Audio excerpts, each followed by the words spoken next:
Hey, welcome in everybody. FG here. So, I did make it over to the coin show yesterday, and I actually came home with a few things. Ended up with another stack of silver for melting, so stack of buffaloes. Came home with a wooden nickel, and I don't know why they were giving out wooden nickels from the 1984 coin show. I thought that was kind of interesting. But anyways, came home with a wooden nickel. Came home with a cool little copper piece that one of the tables was giving out, Renton Coin Shop. And they're actually going to help me search for, check their stocks and contacts and see if they can help me out with the last few coins I need here for the World Silver Book. I did come home with a couple items here, and this is going to be a teaser. I visited World Coins by Scott and Lisa Luce, and I came home with something that's pure silver and something that's not pure silver, but you're going to have to wait and see.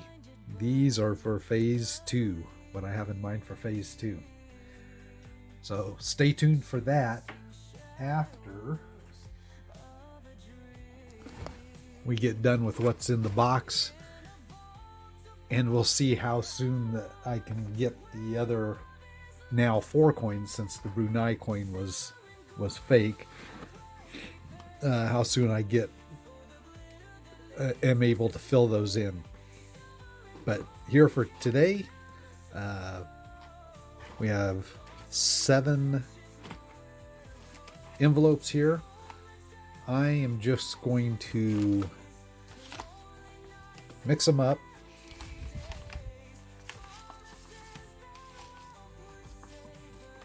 And we're going to say we're just rolling a dice once.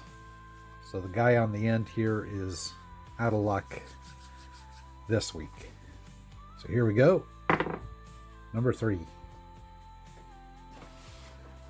1, 2, 3. All right, you'll already know what this is, but let me take a look here.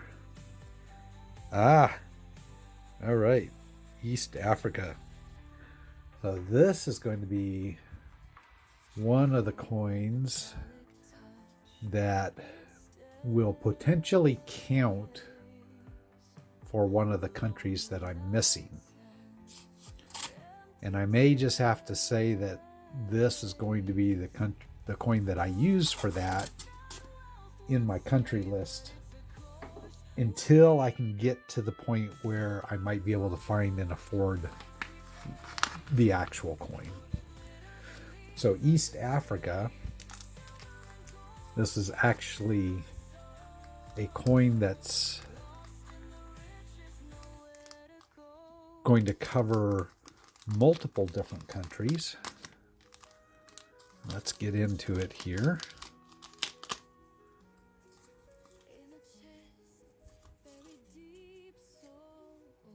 And here we go. Very old holder. It is a full 1 shilling from 1922. We'll see, this is going to be one of our British Empire coins. So this was British East Africa. It's not super good condition, but you really can't find these in super good condition. It is not a lot of silver, but it is silver and counts for it. And I'm feeling raised bumps. Somebody did not crimp their staples correctly. So we'll just do that really quick here. PSA, always crimp your staples if you're putting them in folders.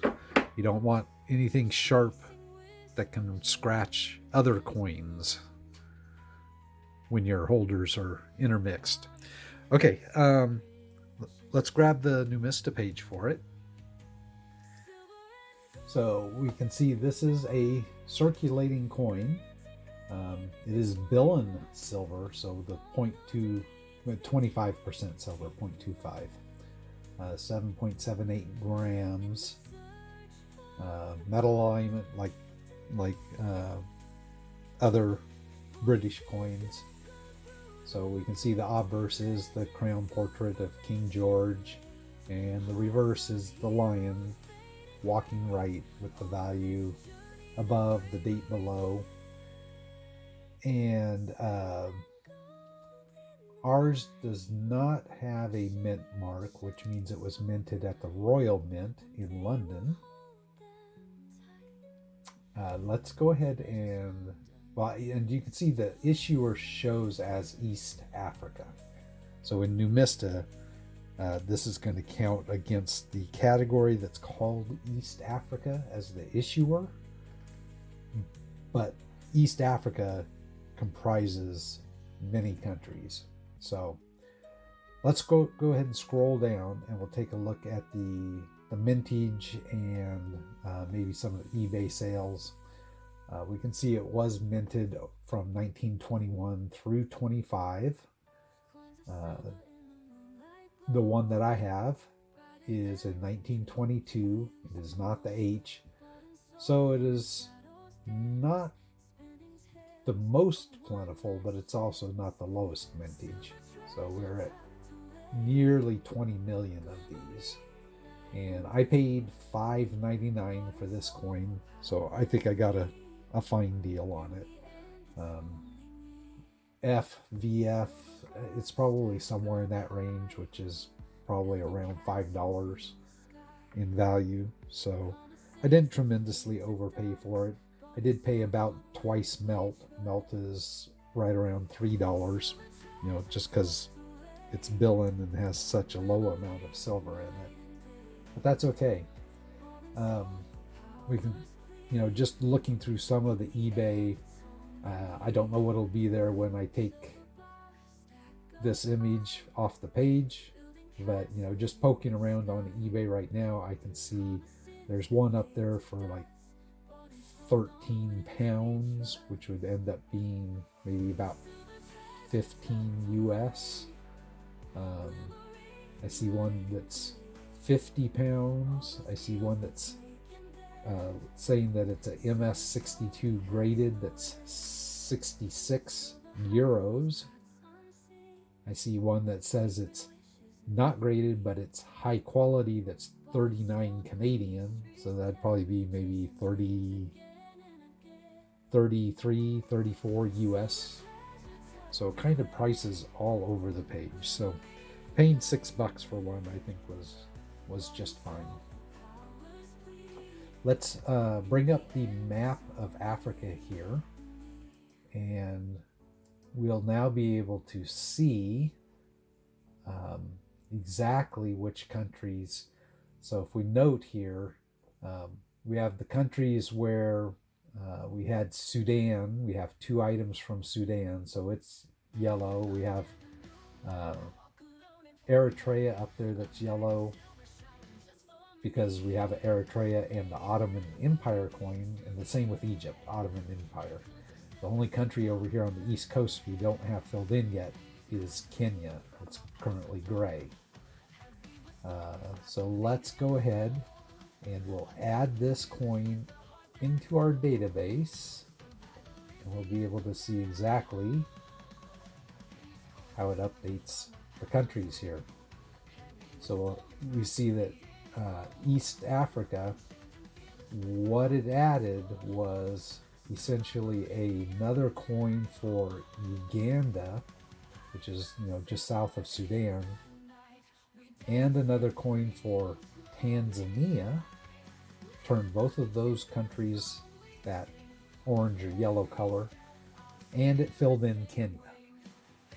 So this coin, in terms of the country list in the world coins, I'm going to be using this coin to represent Kenya to fill that in on my map. Now, I'm still going to watch out for a Kenya or Mombasa coin. And if I can pick one up, I'm going to add that to my collection, just as an explicit example of Kenya. But until then, for this challenge, British East Africa is going to be what I use for my Kenya coin. All right, with that said, let's grab the book here. Okay. And while I'm going to use this technically for Kenya, filling in the country list on the map, I'm actually going to put it here between Dominican Republic and the EC8 in the list of countries for Numista. This is where East Africa actually goes. So that is where I'm going to put it in my book.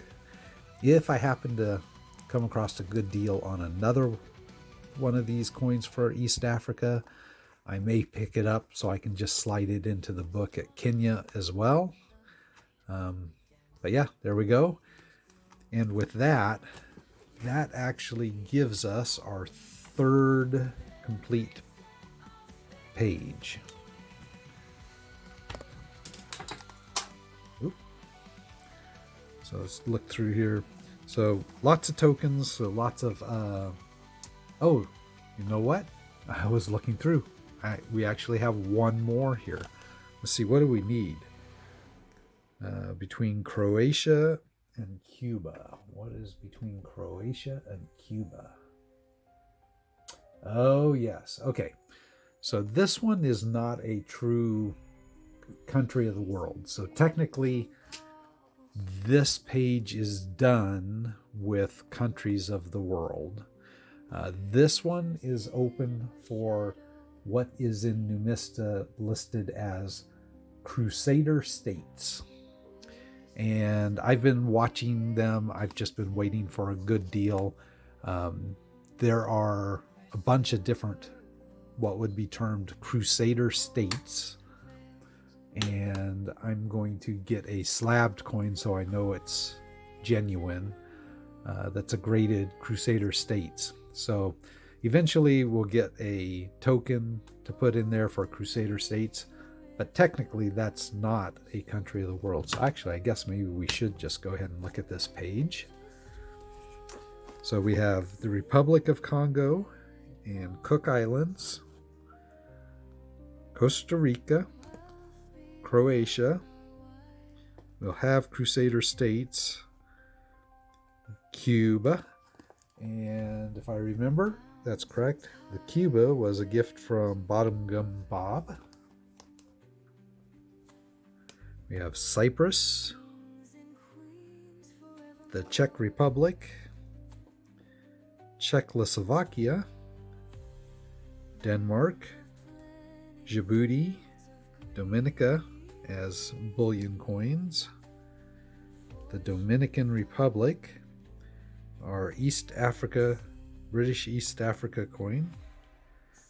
We have the EC8 as a entity, even though each of the islands in the EC8 also have coins. The EC8 as an entity is also in Numista, so I have a coin for EC8. There is Mr. Sideburns himself from Ecuador.